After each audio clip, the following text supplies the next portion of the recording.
नमस्कार प्रिय दर्शकों, मैं यशराज तिवारी आप सभी का बहुत बहुत स्वागत करता हूं प्रोफेशनल एस्ट्रोलॉजी पर। आज मैं आप सभी के सम्मुख उपस्थित हुआ हूं फरवरी 2024 के मासिक राशिफल को लेकर।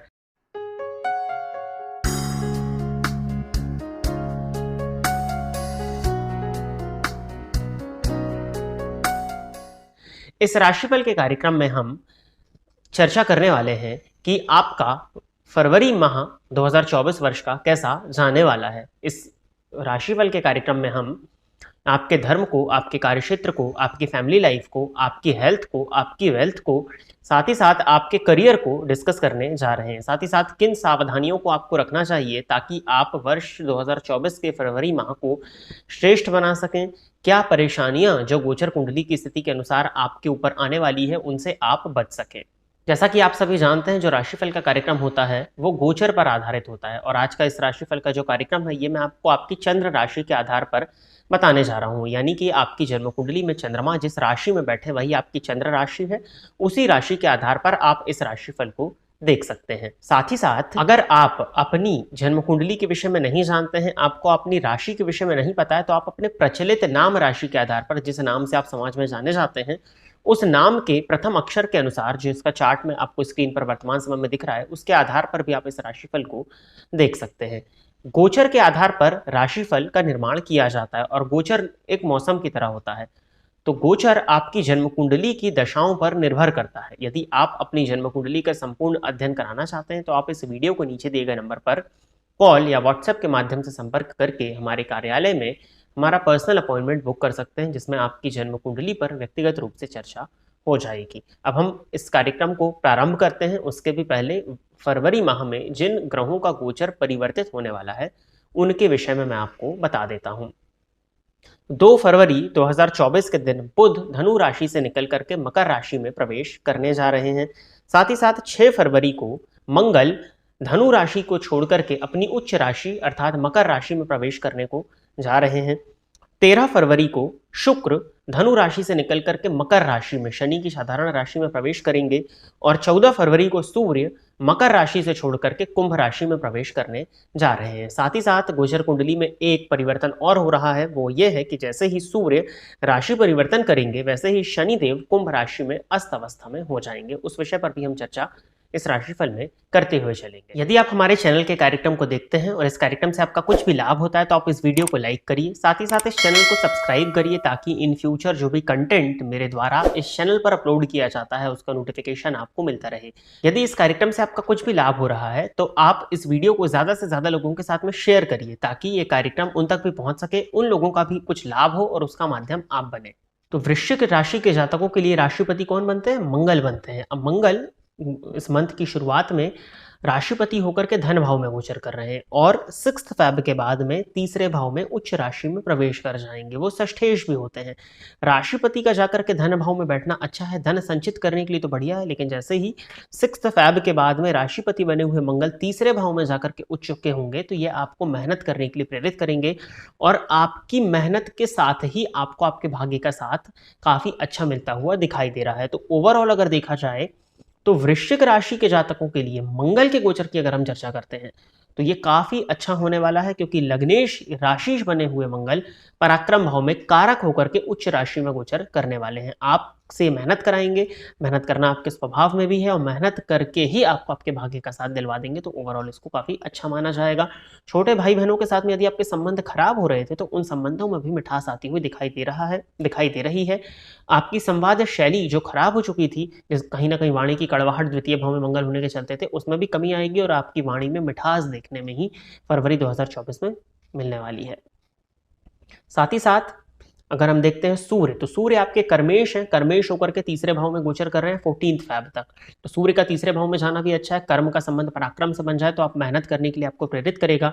मैंने ऑलरेडी बताया है कि मेहनत से ही आपको आपके भाग्य का साथ मिलने वाला है। तो सूर्य मंगल की युति पराक्रम योग पराक्रम भाव में ही बनेगा। आप जी तोड़ मेहनत करने वाले हैं और उस मेहनत के बदौलत आपका करियर, आपका लाभ, आपका भाग्य, इन तीनों का ही पॉजिटिव साथ आपको मिलता हुआ दिखाई दे रहा है।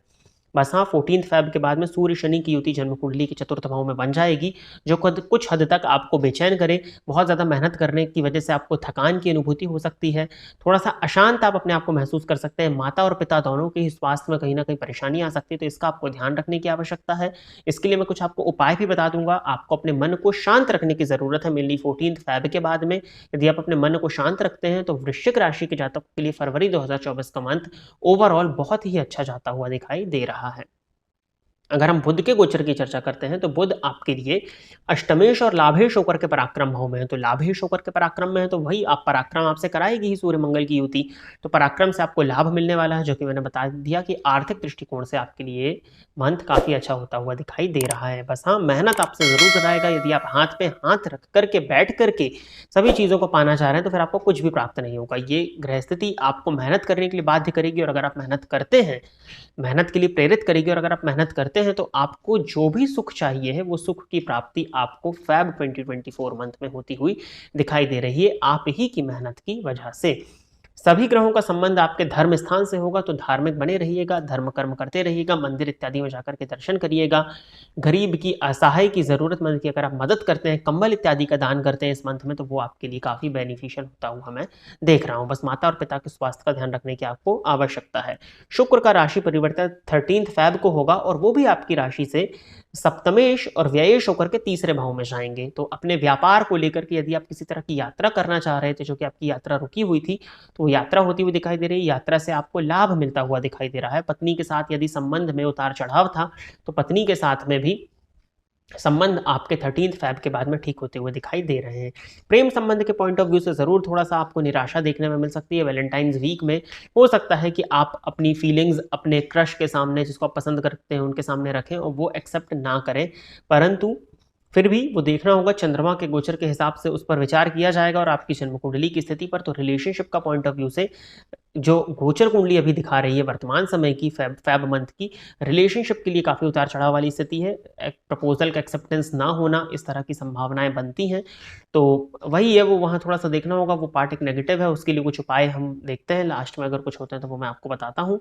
बाकी करियर के लिए आपको मेनली रिलेशनशिप से ज़्यादा अभी मेहनत पर ध्यान देना है, क्योंकि अगर आप इस समय पर, इस मंथ में मेहनत करते हैं, तो आने वाले समय में भी आपको इन ग्रह स्थितियों का लाभ देखने में मिलेगा, जिसमें आपके कार्यक्षेत्र में काफ़ी अच्छा उत्थान, व्यापार में काफ़ी अच्छा उत्थान, भाग्य के पॉइंट ऑफ व्यू से भाग्य का साथ, इनकम के पॉइंट ऑफ व्यू से, तो यही 3-4 चीज़ें तो व्यक्ति को चाहिए होती है, वो सभी मिल रही हैं। बट सभी में कंडीशंस है मेहनत। पराक्रम भाव में ग्रहों का संबंध बनेगा, तो आपको मेहनत करनी है, मेहनत से आपको काफ़ी अच्छी सफलता मिलती हुई मैं देख पा रहा हूँ। शिव जी के मंदिर में जाइएगा, और शिवलिंग पर दुग्ध अर्पित करिए, उसके बाद साफ जल से अभिषेक करिए। साथ ही साथ चाहें तो उस दुग्ध में थोड़ा सा काला तिल मिला सकते हैं, इससे आपको थोड़ी मानसिक शांति भी मिलेगी। माता के स्वास्थ्य में जो परेशानी आती हुई दिखाई दे रही है, उसमें भी कमी आएगी। और सूर्य भगवान की अत्यधिक आराधना करिए, सूर्य को जल दिया करिए, सूर्याष्टकम का पाठ करें, ताकि जो आपका सूर्य चतुर्थ में शनि के साथ में युति बनाएगा, तो जो परेशानी आएगी उसमें कमी मिल जाए आपको। पिता का सम्मान करिएगा, पिता के साथ मतभेद करने से बचिए, पिता का अपमान करने से बचिए, पिता की भावनाओं का सम्मान करिए, और पिता के स्वास्थ्य का ध्यान रखें, तो आपके लिए ये भी चीज़ ठीक होगी। इन उपायों को करेंगे तो वो जो परेशानी आई बताई है मैंने, उसमें कमी आएगी। हाँ, अब रही बात आपका जो रिलेशनशिप का पार्ट है, उसमें कुछ हद तक हमको जो दिक्कत आती हुई दिखाई दे रही है, तो आप कृष्ण जी के मंदिर में जाइए करिए शुक्रवार के दिन, स्पेशली फ़ेब के मंथ में।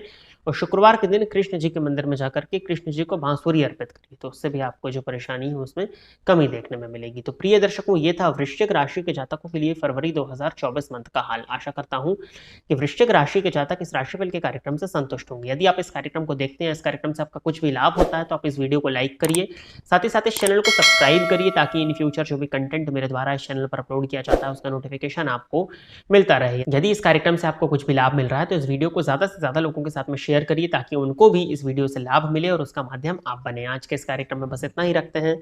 नमस्कार।